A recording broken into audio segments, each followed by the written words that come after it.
just want to talk about sort of the motive behind this today, and why we came up with this webinar. First of all, it's really not to try to sell you anything. We're not here to sell benefits. We don't provide, we have access to benefits here, but we don't provide any and make profit from that. So we're here just to really kind of share some ideas about the types of benefits that your employees are looking for, that other businesses are providing, especially the larger companies, your competitors, and how you can make some adjustments to put those types of benefits into your business affordably. They don't cost a lot of money. We've got several here that I'll talk about as we go along that have been very successful, and we have a pretty good retention rate here. So I'm not sure if that has anything to do with it, but I'm sure it definitely contributes to that, and I'm proud of that fact. So I think what I want to do is try to give you guys some ideas. I mean, you can't put all of these benefits in place. What I think I'd like to see everybody get from it is maybe one or two or three ideas on some things that you can do. And as we'll talk about later, what's really important is that, whether you have a lot of benefits now or you don't have a lot of benefits in your business, it's best to start out small. It's very difficult to take something away that you've given if all of a sudden you can't afford it or it's not working. It's much easier to start small and give or provide benefits incrementally. So hopefully you'll get some good ideas from this. And I'll go ahead and get started because it looks like we got a few folks in the room now. So I'm going to go ahead and get moving. So we're going to do basically a quick agenda today. We're going to go through some essential low-cost benefits. Alternative, by the way, you didn't get the nice little, I had a nice little flow.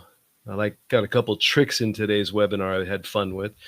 But anyway, we're going to talk about some alternative and some local wellness options that people may not be aware of, and then some perks that don't really cost a lot. And then, of course, we're going to talk about pre-tax savings, because some of these benefits that we're going to talk about today that are not really expensive can be paid for with pre-tax contributions by the employee. Excuse me, I've got my phone on. That's not good. Let me see if I can hold on a second here. Bear with me and turn that off. Okay, and then talk about financial wellness and some retirement options that beat CalSavers. I'm not sure if anybody here has CalSavers at all, but I don't recommend it. There's a lot of limitations to it. We'll talk about that. And then just like, how do you put this together? How do you get some good ideas to make it happen for your business? So with that, we will get started. Now, first of all, just a quick introduction, like, why do benefits and perks matter? And I should say the small benefits, right? We know that your core benefits are important, health insurance, things of that nature, but some people can't afford health insurance. In our business, we really don't have anybody that needs, I think I have one person that actually needs health insurance. Everybody else has got it through their spouse. So there's no need for us to have a group plan here. And I have sort of an alternative insurance plan that I will discuss as we go along. So basically, salary is not enough anymore, right? Benefits and perks are essential for attracting and retaining great talent, and that precedent is set by the bigger companies that we compete against. Excuse me. And this kind of levels the playing field, right? We're small businesses. We can't pay the kind of salaries and have the great benefits and that these larger companies have, but we can certainly try to level that playing field a little bit by putting some things in that the employees want. And it definitely increases job satisfaction. I know if my employer cares about me, I'm going to certainly be a lot more happy in my job, that they've gone out of their way to pay, a little bit towards making my life better. That's pretty obvious. And, this doesn't have to break the bank, right? I mean, our benefits here, I think, I probably spend a couple grand a month on for eight or nine employees for 401k, medical, or we've got dental, we got a few other things, and it's definitely over $3,000 a month. But for a company our size, that's pretty reasonable considering the alternatives. So what employees value most? What do they really want, right? So they want flexibility. They want hybrid option. They've all got families. We've talked about that in multiple webinars here, that employees really want some flexibility so they can have that work-life balance that we hear so much about. I think it's important. So that's something that really doesn't cost very much, if anything at all, to be able to provide some flexibility and adjust your business to be able to fit around employees' lives rather than the other way around. Affordable benefits like dental, vision, life, supplemental insurance, they definitely like these things. Dental, I think, is an absolutely essential core benefit to have in place, and vision, life insurance, things of that nature. They want low cost, right? There's some very low cost things, almost no cost, employee appreciation recognition programs, birthday rewards of some kind, mental health support like a employee assistance programs. Those are all very, very low cost. And then just some health and wellness, like opportunities to affordably improve their physical well-being. That not only helps them, but it helps you as an employer. It may cut down on sick days. It may cut down on or increase productivity because their mental health is stronger. They feel better about themselves. So those are very important as well. Okay, so our little wheel of fortune here. I was so proud of this. I was able to make that spin. So this is the way we look at it. So we kind of group some of these together, and I don't really have the webinar set up this way, but if you can think in these terms, so we've got our core health benefits. Like I said, you may be able to afford them or may need them or not. But then all the others they're weighted just as heavily, I believe, right? And they all kind of center around health and wellness, financial wellness, work-life balance, and then just perks and fun stuff like the birthday rewards, things of that nature that I talked about. And these are some recent surveys that we pulled up. 78% of employees said they're more likely to stay with a company if its benefit program matches what they value. Gallup says 51% of US workers are either actively looking or watching for job opportunities. So your employees could be looking for other jobs, and they may find benefits like a 401k where the employer matches, things of that nature. They may be looking out for that. And then a SHRM, that's a Society of Human Resource Management. They had a 2025 survey, so pretty recent, that 88% of employers say employees say health benefits are very important. So, there's a billion of these out there, but just to give you an idea that it definitely is a valuable need for employees. All right, so let's talk about some really low cost core, I call them core benefits outside of health insurance. And first and foremost, we want to talk about dental and vision. We have Delta here, we have VSP Vision, we've got life insurance, things of that nature. So you can bundle this and you can get pretty good group rates. I think each employee might be about $100 a month. It's not tremendously expensive. Very much valued by employees. Everybody wants to get their teeth fixed. It's very expensive to do that. Eyeglasses. I'm having some eye issues right now, so it's really nice having the vision insurance. Definitely a way lower cost than medical. Plans can be as low as $50 per month. And I did go through our bill, and I think our basic plan we pay for is about $50 for dental, and I pay a little bit toward vision. So it's actually less than $100 a month per employee. And using, of course, a Section 125 plan, any deductions that the employee pays for would be pre-tax. And most of these plans come with a Section 125 plan that's attached to them, so you don't have to worry about trying to create that document. But that's something that everybody should have in place.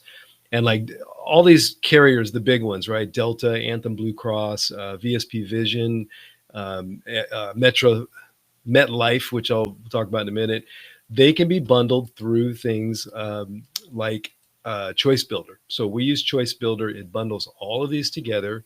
I think it's done by the same people that put California Choice together, which bundles multiple health plan options for you to be able to pick and choose. Your employees can pick and choose what they want. So same kind of concept, and we use them. They're very, very easy to work with. Local brokers are available to put this together. I can certainly make those suggestions to you. So that's easy to do. And then life insurance can be part of that. We actually pay for life insurance here. I think we start out at $10,000 for employees and $25,000 for managers.